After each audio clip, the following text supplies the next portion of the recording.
My name is Julie McCawley, and I'm a future teacher, and today I'm going to talk to you about bullying being a problem in our schools. I myself have been a victim of bullying from the time I was in kindergarten until I graduated from high school, and even now, today, while I'm in college. What exactly is bullying? Well, there are two types: face-to-face bullying and cyberbullying.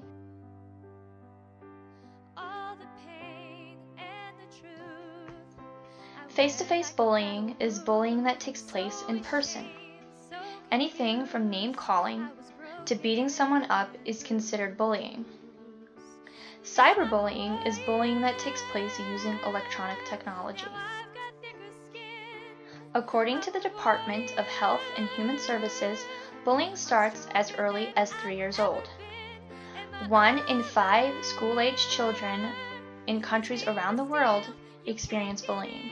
That is a very sad statistic. I myself have been bullied since elementary school. It's a horrific experience being called fat and going into middle school in addition to being called a lesbian, and then going into high school being called a dyke and a horrible person and nobody's going to ever love me and I should kill myself just for playing football and wrestling, which is gender specific according to my school, but I didn't really give much thought to it because it's what I love to do. And I have also been a witness to people getting bullied, specifically my best friend Julie in high school and throughout high school, even after I graduated. I still saw people bullying her in school to the extent where the school had to get involved and I had to get involved as well, and it was a horrific experience being the friend of somebody who was also getting bullied as well. So what makes people vulnerable for bullying? Why are they bullied exactly? Well, basically the answer is being different from their peers. Examples of this are different appearance, disability, speaking differently, religion. There are many reasons as to why people are bullied. So what are the side effects of bullying? Anxiety, depression, social phobias, stress, problems with relationships, violence, and sadly, suicide. Bullying influences the victim's physical and emotional health in multiple ways. Bullying victims tend to show more symptoms of anxiety than non-bullied individuals. They also tend to have a harder time adjusting to social and emotional situations. Bullying can lead to behavioral problems and aggression. Bullying victims become tired of the situation and often take matters into their own hands. There are 4,400 suicide deaths each year. 34% of these is caused by bullying. This means that 1,496 lives are lost each year because of bullying.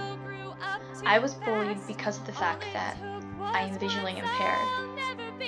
And growing up, I was called things like Blind Barbie, Cyclops, and Freak Eyes.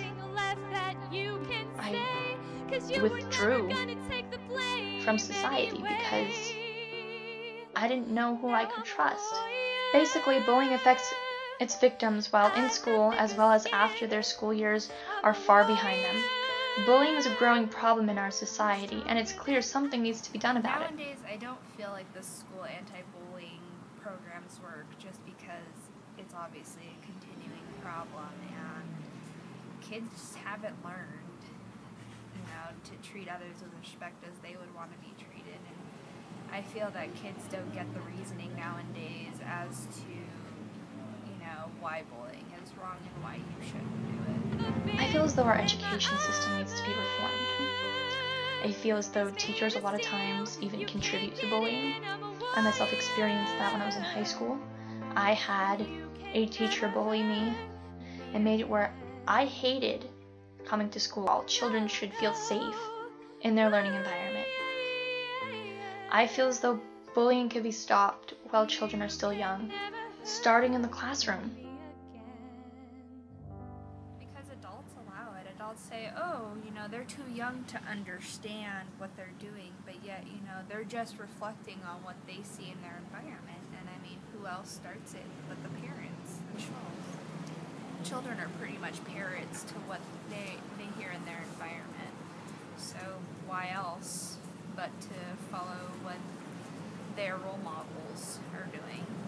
I honestly think schools should just start over with a different program and maybe have something similar to support groups, but more of an extent of, having the person who's being the bully experience what the person they're bullying is going through every day, and maybe have a heart-to-heart talk and kind of switch roles and see how they feel to be the person that they're bullying for a day. They have teachers keep an eye on how kids are and, how they're reacting to each other, and when a problem arises, have a sit down with the kids and kind of just teach them the morals of what they're doing and let them know this isn't the route you want to go down, because, nobody wants to hurt another person, and I think that's a valuable thing to teach at an early age.